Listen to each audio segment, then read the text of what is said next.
নমস্কাৰ সকলোলৈকে আন্তৰিক শ্ৰদ্ধা জ্ঞাপন কৰিছোঁ আপোনালোকৰ মাজলৈ আজি লৈ আহিছোঁ এটা আধ্যাত্মিক ভিডিঅ' এই আধ্যাত্মিক অনুষ্ঠানৰ ভিডিঅ'টি আজিৰ পৰা 4 বছৰ আগৰে বিশ্বনাথ জিলাৰ চতিয়াৰ সমীপৰ চাপৰিয়াল কৰতি গাঁৱৰ সেৱকী শ্ৰদ্ধাৰ মোহন বৰাদেৱৰ ঘৰত তিনিদিনীয়াকৈ অনুষ্ঠিত কৰা হৈছিল ভাগৱত পাঠ আৰু ভাগৱত পাঠ্যানুষ্ঠান এই অনুষ্ঠানৰ সংগতি ৰাখি অসমৰ দিহানাম জগতৰ চিৰপৰিচিত শ্ৰদ্ধাৰ শিল্পী শ্ৰীযুত ইন্দ্ৰেশ্বৰ নাথ ডাঙৰীয়াৰ এটি অনুষ্ঠান পৰিৱেশন কৰা হৈছিল আৰু মই সেই অনুষ্ঠানটি আজি আপোনালোকৰ মাজলৈ আগবঢ়াই দিছোঁ কেনে হ'ল আপোনালোকে কমেণ্ট কৰি জনাবচোন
ঘটনা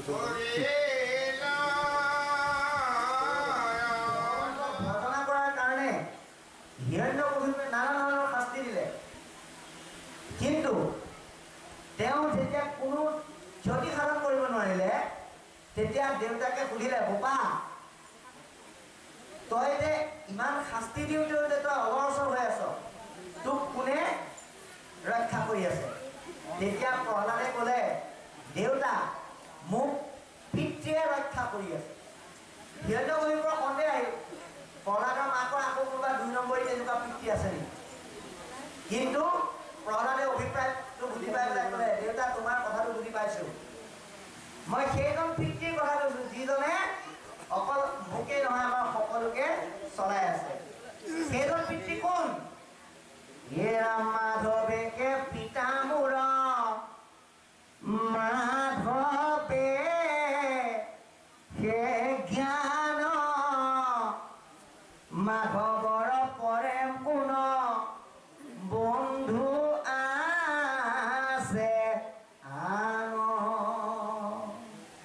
গতিকে সেই পৰম পিতা পৰম ঈশ্বৰ ভগৱন্তৰ ভক্তিত ভকতে যেতিয়া তেনেধৰণে প্ৰাৰ্থনা কৰিলে, সেহান্তৰত সুধিলে, তোৰ সেইজন পৰম পিতৃ ক'ত আছে? এটা স্তম্ভক ইংগিত কৰি দেখুৱালে, এই খুঁটাটোতে আছে। আৰু ভকতৰ কাৰণে ভগৱন্তই সেই খুঁটাটোৰ প্ৰায় কি হ'ব লগা হ'ল? আৱিৰ্ভাৱ হ'ব লগা হ'ল। সেই বুলি আকৌ আমাৰ কলি ভকতক খুঁটা এটাত ঘোচা মাৰি ভগৱানক উলিওৱা প্ৰমাণ কৰিবলৈ পোৱা নাই কৰে, সেইটো ভুল হোৱা, সেইটো কোনো কাৰণ নকৰিব। এইটো হ'ল ঈশ্বৰৰ এক ঐশ্বৰিক লীলা। ভকত আৰু ভগৱন্তৰ জন্ম বা সৃষ্টিয়ে আমাৰ বৰ্তমানৰ লোক সমাজক কিছুমান আদৰ্শজনিত বাৰ্তা দিবৰ কাৰণে এনেধৰণৰ কৰ্ম কৰিছে। গতিকে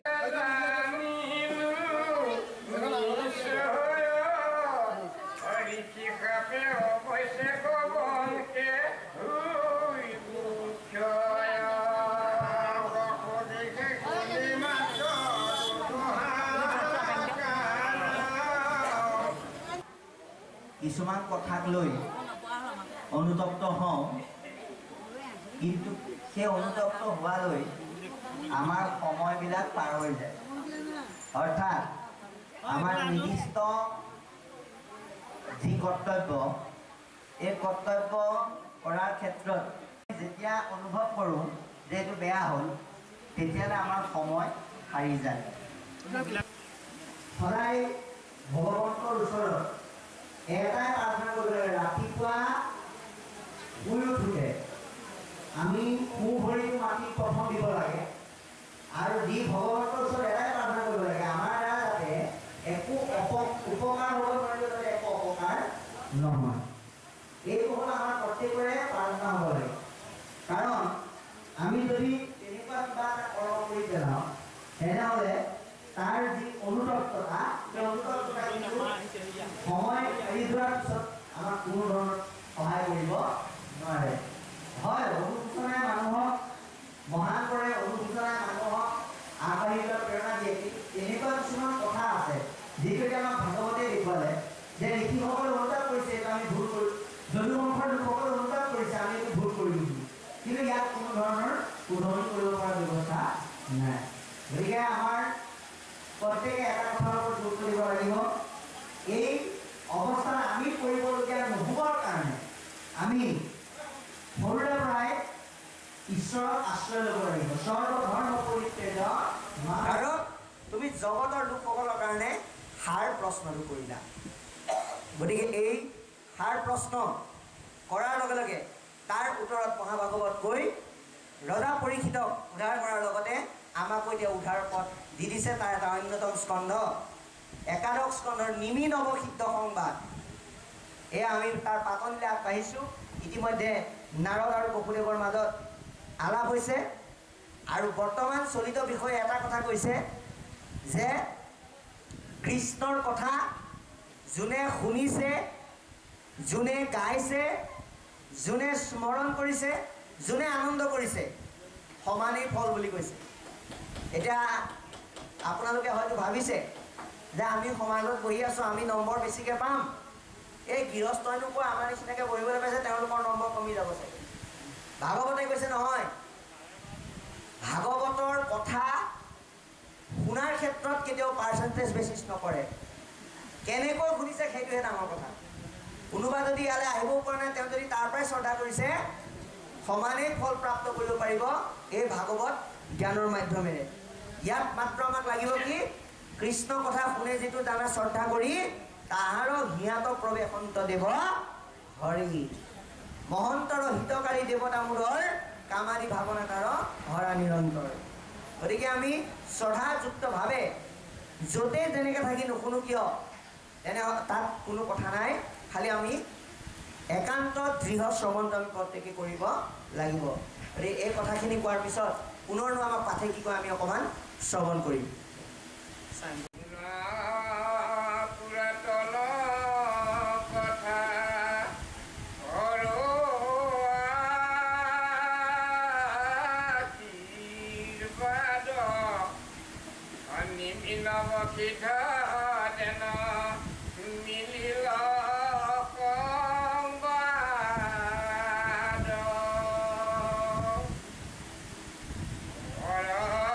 পবিত্ৰকাৰী নাহি জাত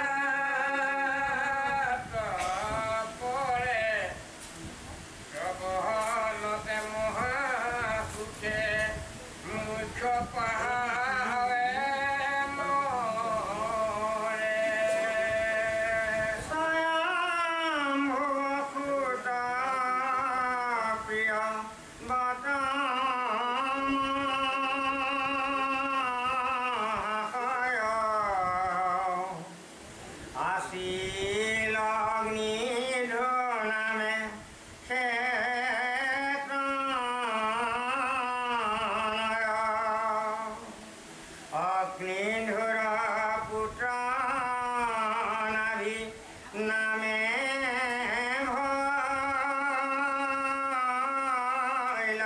Yeah.